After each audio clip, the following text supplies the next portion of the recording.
Welcome to GINESYS release update 11.13.0 and GINESYS POS version 1.13.0 released on July 25th, 2012. The first feature that I'm going to talk about is our automatic account posting against MOP. So a new feature was introduced to facilitate automatic account posting based on ledgers mapped to modes of payment. Let me now show you some of the changes that were made to our site module. So I'm going to click on setup under retail management and then go to site, and over here I have a couple of sites listed, and I'm going to go to my first site which is Delhi, and when I open that, the change that we have made to this particular module is we've added a new tab called the modes of payment. When I click on mode of payment, as you can see, there are two areas. The first one is available mode of payment. So these are all the modes of payment that are available for this particular site. And the user has the option to choose any or all of these options and bring them over to the assigned mode of payment. So when I click on each one of these, it would move to this particular area, and this would mean that this particular mode of payment is assigned now to the site. So as you can see, this site has all the modes of payments assigned to it that are available, and to this, what we can do is we can add a ledger and a subledger. So I have these the various modes of payments, like like cash, credit card, Sodexo, credit card note issued, credit card note received, and redemption token. And to each one of these I have separate ledgers that are attached.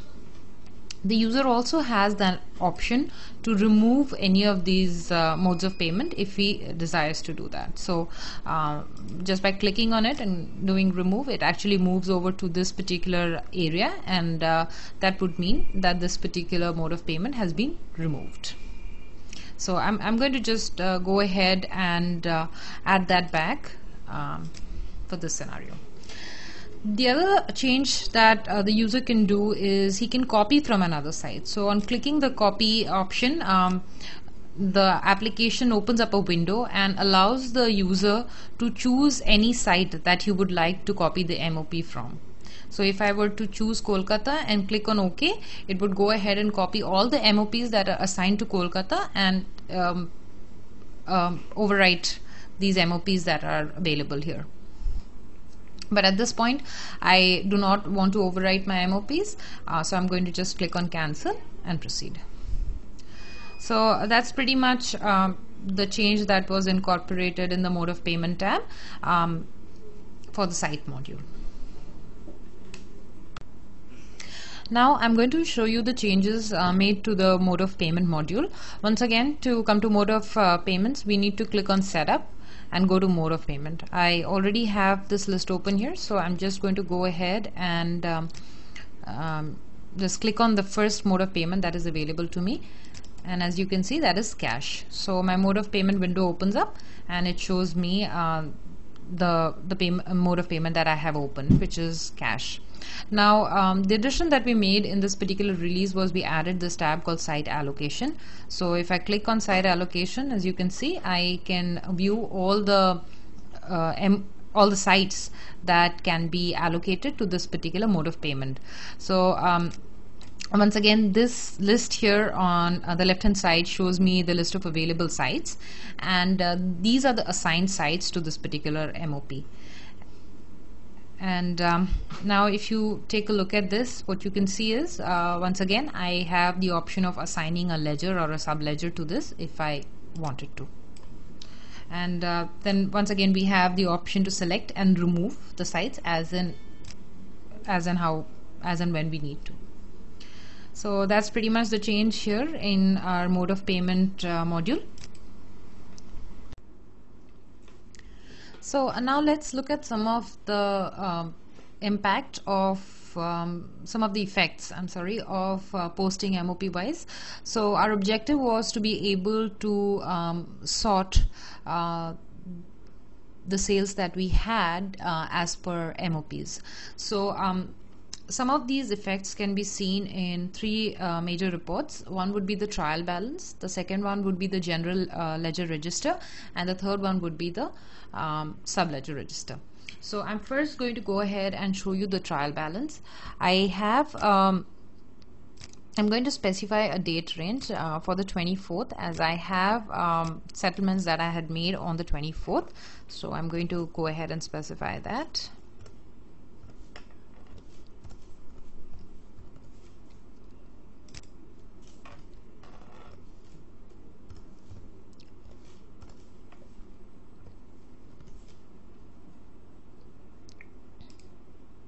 And I'm going to go with level 3 because this is level 1 and level 2 would not show me the MOP wise breakup, but level 3 and show all levels would be showing that to me. So I'm going to choose level 3, and then I'm going to click on preview. And as you can see here, I have all of these MOP ledgers that are credit card 2, credit card received 2, credit note received, VAT ledger group. So these are all the GLs that I had created, which are associated to my various MOPs. And as you can see that the breakdown has happened. So the debit and the credit amounts are being displayed as per the MOPs. So that is how we can look at the trial balance right now. Let me show you the general ledger register.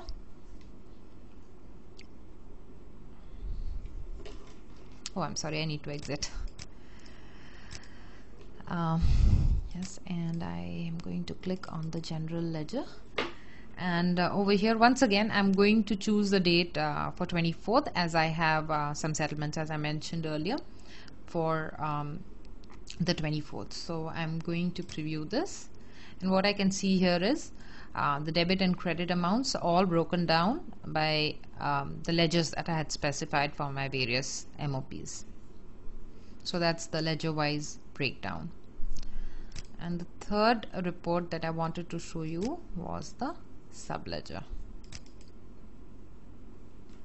Once again I'll choose the date as 24th, and then I can either filter as per a general ledger. So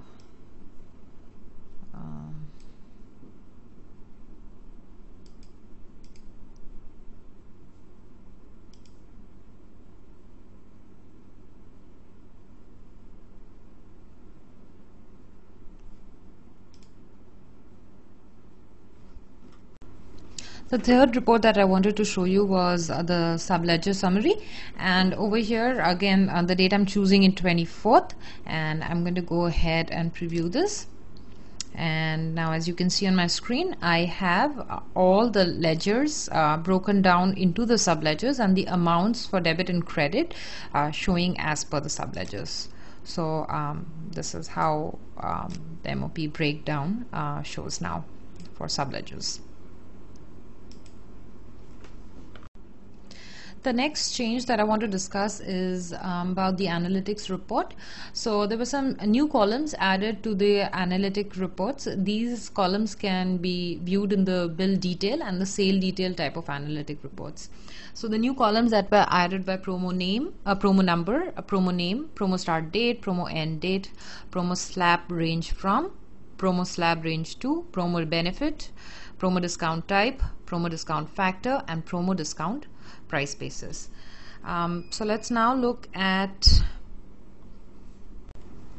so I'm going to show you the sale detail report, and what I wanted to show you was the pivot grid field list, and over here when I move down I can see these items. So promo amount, promo benefit, promo discount factor, promo price basis, promo discount type, promo date, promo name, promo number, promo range slab from, and promo range slab to. promo start date. So all of these fields, as I discussed earlier, have been added to the sale detail and the bill detail reports. The next change that I want to talk about is a new button called the VAT calculation, which is provided for users managing a consignment site where GINESYS POS is not installed. For users managing a store where GINESYS POS is not yet installed, a VAT calculation button has been provided to calculate VAT if the region is if the VAT region is specified in the customer site master. Now, if the VAT region is not defined in the site master, then it will display a message on the selection of the site and the entry will not be allowed. We need to note that the VAT calculation will only happen if this button is clicked. However, if the user decides to enter a manual amount but does not click on the button, then the manual amount will remain. And I wanted to show you how we have implemented the VAT calculation button. So right now I'm here on the consignment sales screen, and I'm going to click on create manually. And here I have the consignment sales window open. I'm going to choose my site, and then I'm going to click on add or view an item. So I'm going to select an item.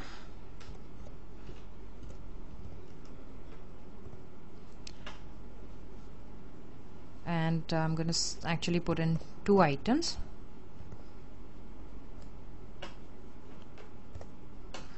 And then click on populate. When I click on populate, as you can see, the VAT column is right now empty. I'm going to click on OK, click on VAT calculation, and it tells me that VAT calculation is successfully done. So I click on OK, and I can go back and view the item.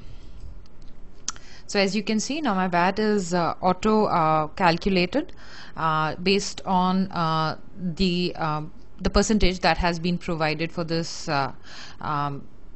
region for this item. So that is how we can use the VAT calculation.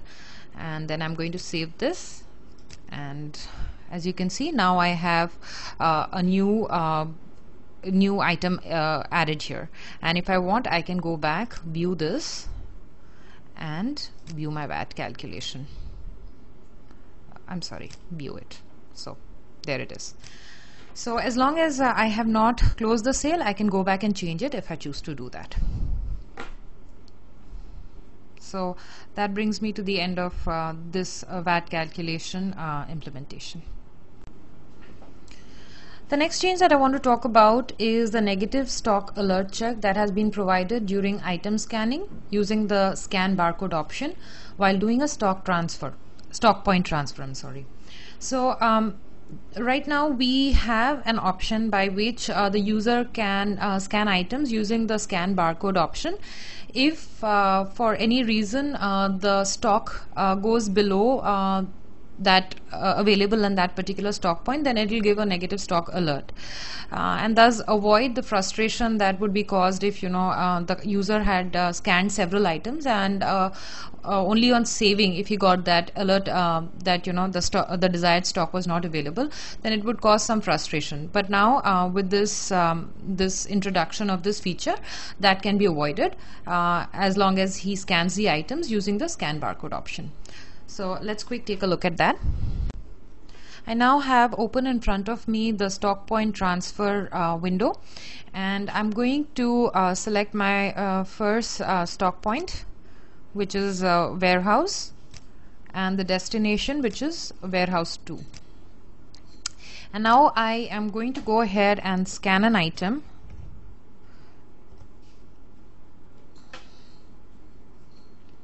And I know that this item does not have the required stock, so I'm going to go ahead and on pressing enter, the message that it gives me is do not issue the item, current stock is minus 3,260. Do you still want to select the items? And then I have the option of accepting, rejecting, or pausing at this point of time. So I'm going to go ahead and reject it, and then I do not have to proceed with it. So this message, as you can see, is as soon as I scan the item, and thus it will avoid the frustration that would be caused otherwise if the user had scanned all the items and then clicked on save and then got this message. The next change that I want to talk about is regarding a report called the bill register. In the POS back office, we have added two new areas called the bill summary and the collection summary. So these areas will be showing the grand totals, and let me go ahead and quick show you that. So now in front of me I have opened a bill register, and over here, as you can see, this looks like any other bill register, except it has these new areas, and I'm going to pull that down just so that you can view that better. So we have these new summaries introduced. So we have the bill summary and the collection summary.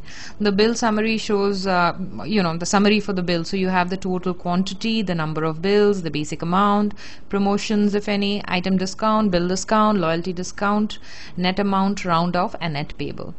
The collection summary, on the other hand, is a grand total which is broken down as per MOP. So this is the cash amount that we have, the credit note issued, credit note received, redemption token, and then this is the credit card, which is ICICI Bank. Then we have Sodexo, refund, and the total collection. So as you can see, both of these reflect the total collection in this case and the net payable in this case. So the next change that I want to talk about is the internet is a change that we made to our POS auto update feature, and right now, after this feature is introduced, we will no longer need internet connection in order to apply an update that is already downloaded. So I have here open in front of me the auto update feature, and as you know that we have two options: the download new updates and the apply downloaded updates to the database. So let's imagine a scenario where a user has already downloaded any new update that was available. Now earlier what happened is, in order to apply these updates also, he needed internet connection. But now after this feature is introduced, if anything has been downloaded already, any update, then to apply it he can he does not need the internet connection anymore. He can go ahead and apply it without having the internet connection. Let me go ahead and talk a little bit about the bugs that were addressed in this particular release. So the first bug that I'm going to talk about is in the GINESYS back office area. So there was a mismatch in the module name, which was earlier called business analytics, where the security rights were called analytics, causing confusion to some system administrators. So now both of them will read analytics, and let me quick go ahead and show that to you. So here we are. This module here is now called analytics. Earlier it was called business analytics. Now this is the same name that is provided to the security, the privileges for this particular module. So let's quick look at that. So we go to admin and security settings, roles and privileges, and there you are. So the module and the privileges are now named analytics. The next bug that we've addressed is that after database restoration, the negative stock alert pop-up did not display. So after version 11.7 went in, we noticed that after users restored their database, they were not seeing the pop-up for the negative alert anymore. This has been addressed. Unfortunately, I do not intend to show you a data restoration at this point because I don't need to do one.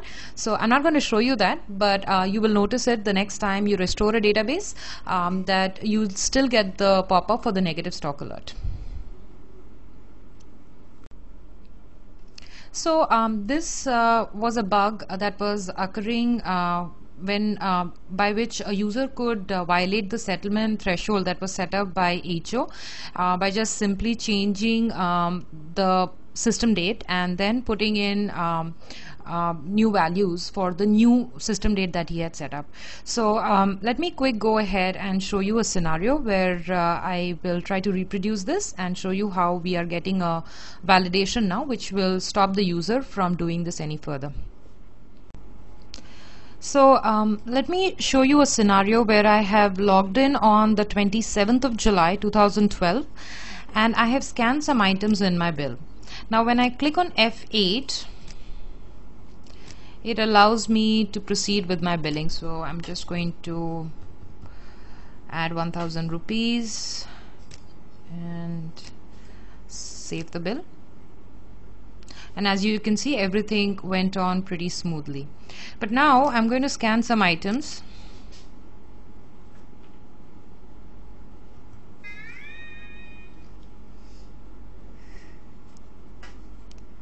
Sorry about that. I'm going to go ahead and search by name. And now what I want to do is I'm going to go ahead and change my system date. So let me click on my system date because I cannot wait till the evening, midnight. None of us would be here at that time, so I'm going to quick change the date to the 28th. And now I'm going to go ahead and make my entries. I'm just going to add another item to it and click on F8. So as you can see, it gives me a clear message. It appears that the system date 28/7/2012 has moved forward to another date since you've logged on the 27th. You need to change your login date in order to save the bill. Do you want to change your login date to current system date now and then continue saving the bill? And I'm going to click on yes. When I do that, it allows me to proceed.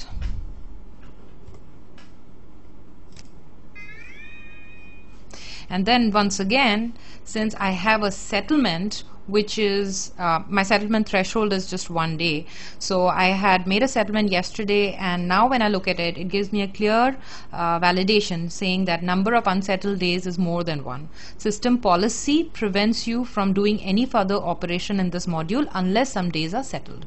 So as you can see now, there is no way for the user to violate the settlement threshold by changing the system date.